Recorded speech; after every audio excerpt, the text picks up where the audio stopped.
All right, well guys, it's shop night. It's a very special episode that we're bringing to you. And with me today, I'm going to introduce my co-host here. He is the 2023 FRC Super Late Model Rookie of the Year. Your friend and mine, the big LG Lou guys. Hi, Chris. Hey, Lou. How's it going, man? It's great, man. It's a beautiful, snowy day. We got all of our friends here. Yes, we do. And also, we are joined by our friend and yours, Josh Edges. The owner of Cocoon Brewing. Not the owner of Cocoon Brewing. Well, we'll say the brains behind a lot of the things here at Cocoon, right? Well, they say no brains, no headache, so... I like it. Well, one of the reasons we're here today, you guys have a NASCAR fantasy league that you guys do, and what do you mean, you guys? You're a part of this. Yes, I am. I just got my password and stuff like that, but one of the things here is, you always present the winner with the trophy, and since the winner's not up here, I'm gonna do a favor for him, and I'm gonna hold this up. That's awesome. This is a really cool trophy here, and it's just like, my favorite, the old Winston Cup trophy. So I do like this here. I'm going to talk a little bit about the trophy. Well, Louis' brother John built this thing 3 years ago. So every time somebody wins, it gets passed along. There is a little cubby hole on the side. So I think every year something's either been stuffed in there for years to come, or last year... I think there was a Smirnoff Ice that ended up getting stuffed in there by me. So they I went passed now some hero driver cards. There's some pictures. Nice. There's some pictures and some race cards and stuff like that. So autographed Derek Jones card. So some really good stuff in here. So I hope to repeat as a two-time winner and get to hold this up next year. Who was the inaugural winner? Was it me? I think it was you. I think it was. Might have been. Yeah, it might have been. Yeah. Actually, I think you're correct. Yeah, no, you're right. Yeah. We've been doing the fantasy league for a while, but when John made the trophy, I won the first year that the trophy was ever presented. So. Yeah. And usually there's an embarrassing picture of whoever the champion is on the front. When I won, I was hungover in Mexico, so John had a really hilarious picture of me that was on there. And then last year's champion had theirs on there. And unfortunately, the one we have for Eric might be a bit too inappropriate. So he might be in the shop back here. Yeah, his face will be on there. We told him he could come up, and he said no. So, it's very humble. Yeah, he wins very humble. He doesn't say anything. He's a very silent guy. Yeah, doesn't talk ever, never mouths back. Yeah. But today we're here to learn a little bit about your role here at Cocoon, and some of the stuff that you do behind the scenes. Well, first of all, where are we hosting our event? Cocoon Brewing Company. Cocoon Brewing Company, right. And we're in one of their cocoons. Wonderful. Which I think it's really neat. Cocoon Brewing, Cocoon. Goes hand in hand. And how long have you been with Cocoon? It'll be 2 years in May. So when you started, what's your role with Cocoon? I do all the sales and distribution here. So any bars or restaurants or grocery stores or liquor stores in the area that you can find our beer, I'm the one that places it there. Okay. Do you do any contact or anything? Do you call around? I do a little bit of calling around. Most of it is in person, going from bar to bar, building relationships, selling them the beer that we have to offer at that time, and getting it on draft. Now, have you done this kind of work before in the past? Or? Yeah, I worked for a brewery down in Illinois for 2 years. Before that, I worked for a craft beer distributor in Green Bay. So I've been in the industry probably 6-7 years. Okay, so you kind of know your way around a keg, as I would say. Yeah. So now with Cocoon, they have a lot of really cool events that they do. We were here for the Mario Kart event. Yeah. And that was a lot of fun. We both made it to the second round. Yep. And it got tougher, kind of like the NASCAR playoffs got really tough. Yeah. Do you guys do a lot of special events? We do a lot of special events. We do a lot of special events here at the tap room. We just celebrated our 2-year anniversary last week, so we had an après-ski themed anniversary party Saturday. We had a cheese fondue party, a bunch of other things. So I was unfortunately in Florida where it was 85 degrees, so I couldn't make it. Felt really bad about it. Gosh, that must have been something. It was horrible. It pained me not to be here. to enjoy this wonderful weather that we're having here. Yep. Yeah. Now, if somebody wants to get their event, maybe held here at Cocoon, is there a lot of things that they have to do, or Not a whole lot. I mean, if you contact us, we're pretty open to everything. Today, you guys saw we have a vintage market going on that had been something that when I first started here that we tried to get on the books. It didn't work out. I had a few connections, reached out to some people. So we have the vintage market going on today, 5 different vendors, and then we have another company that's doing like macaroons in the corner. This will probably be something that we do in the summer, most Sundays. We're going to pair that with a DJ, and I think it's a little packed inside right now just because of the space that was needed for that. But in the summertime, we've got a great beer garden, plenty of space everywhere. So, yeah, we do a beanbag league. We have big events all throughout the year, so it's a lot of fun.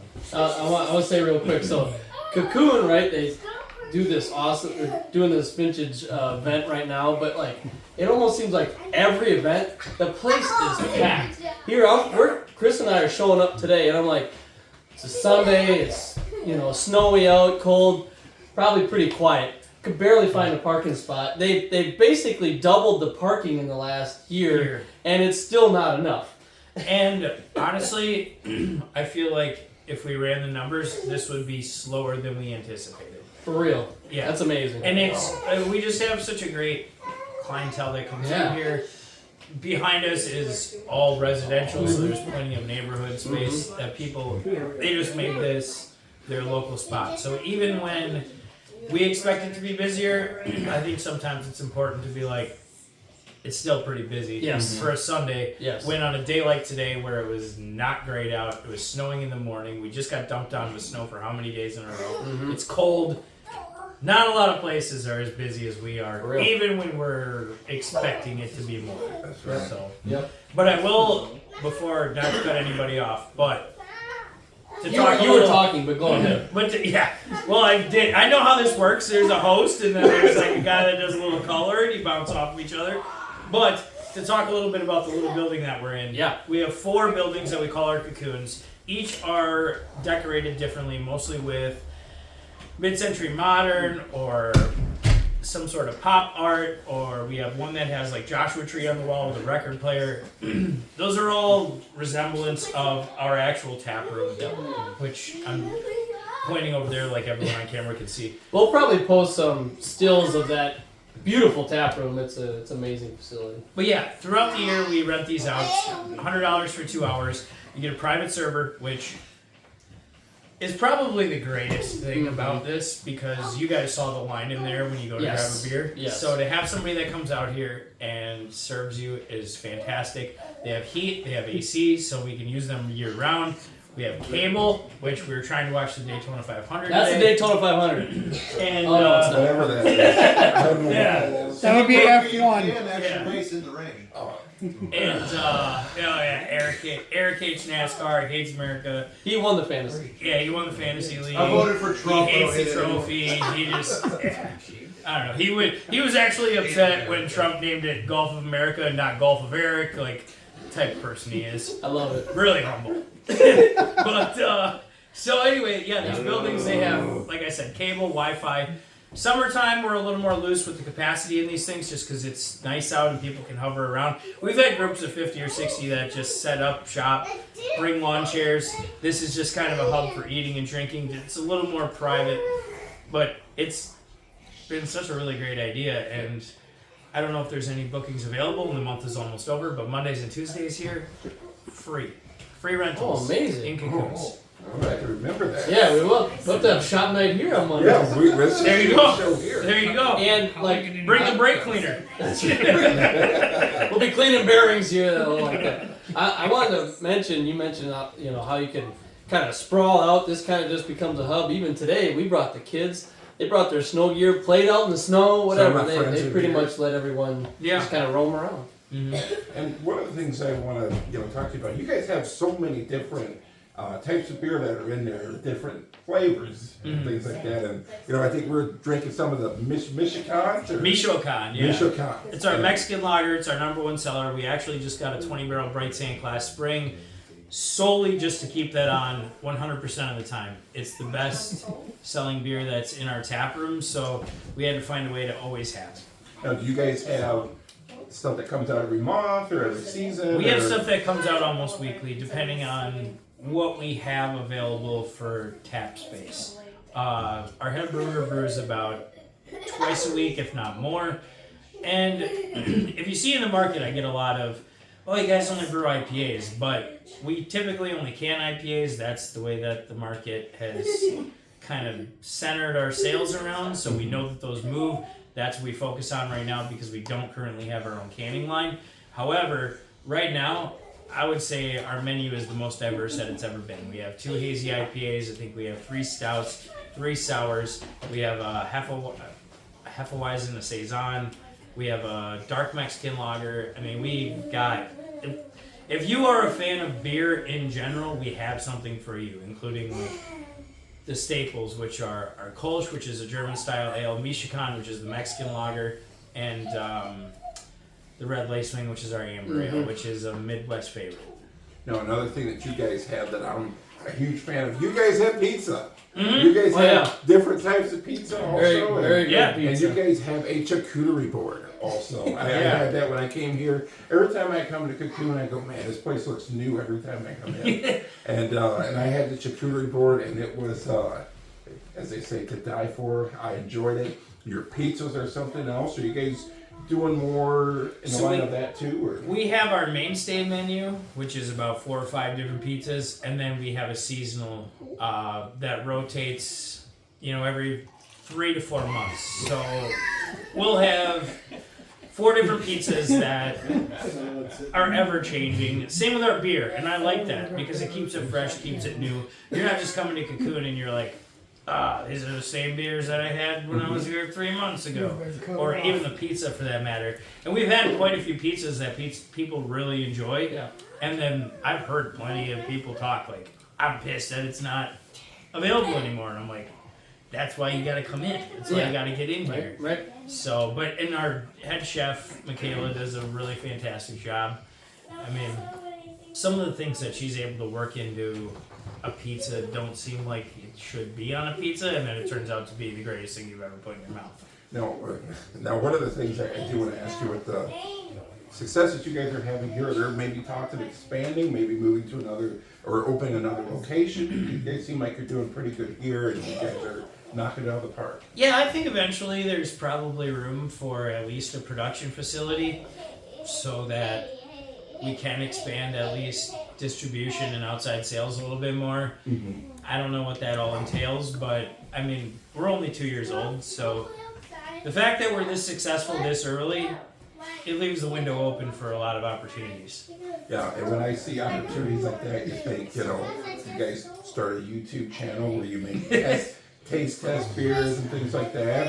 And I have thought about that. And, I'm thinking maybe hosting some more video game events because, I kind of want to get my revenge back on Mario Kart, and I don't know who I could talk to about that, but, you guys offer a lot of different things for people that have different tastes.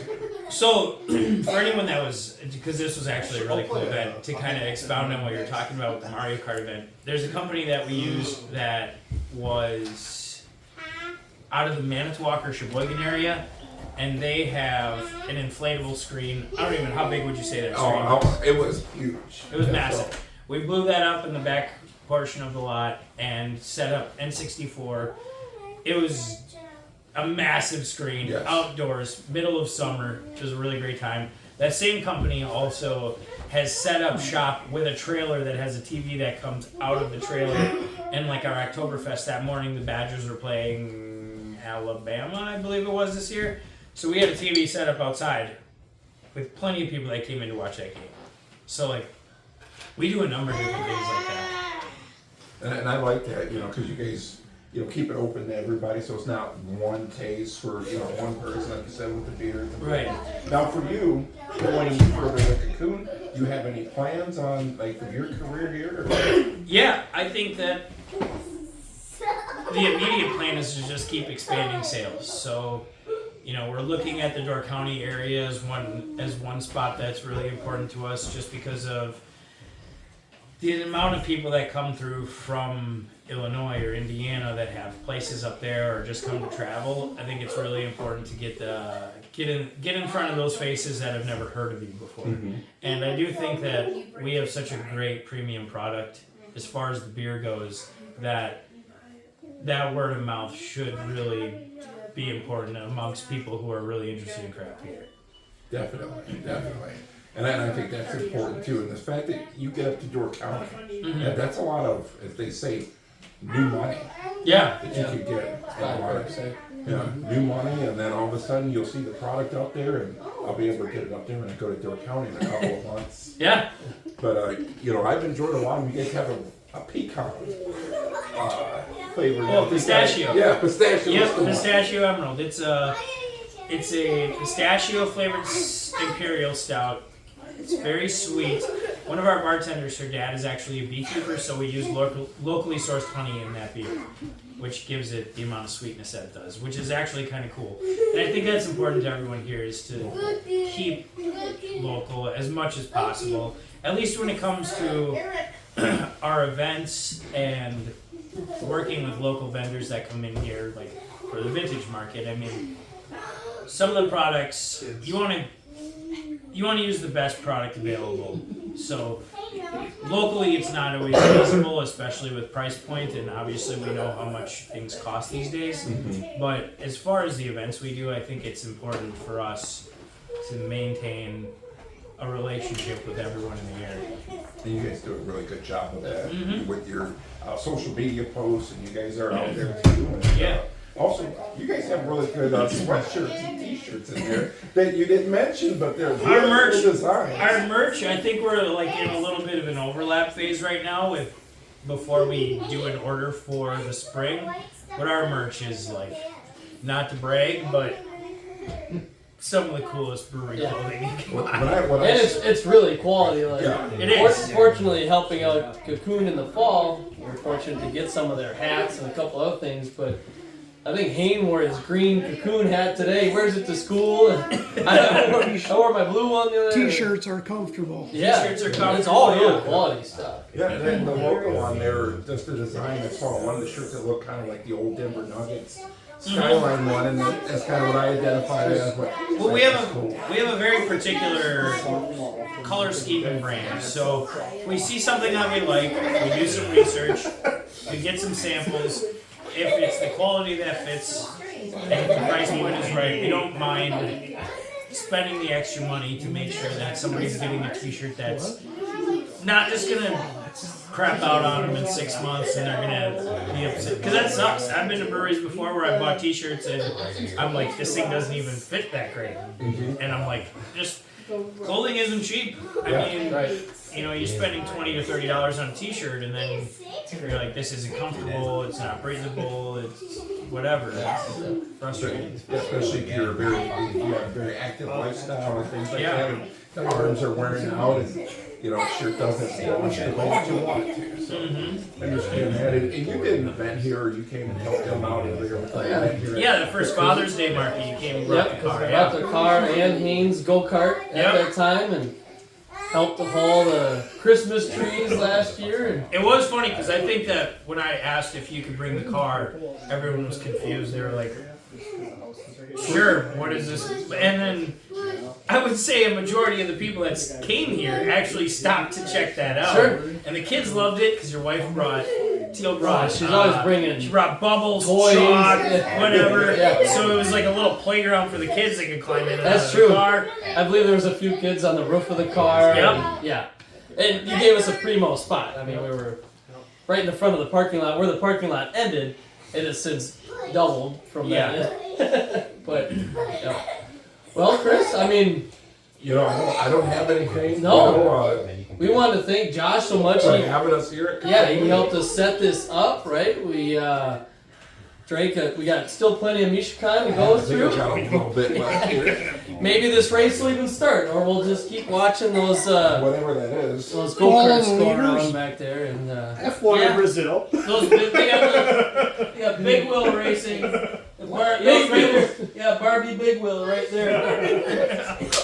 Turn that all on. right, Chris. Well, hey, Let's wrap it up, my you know what? I'm guy. going to send them home.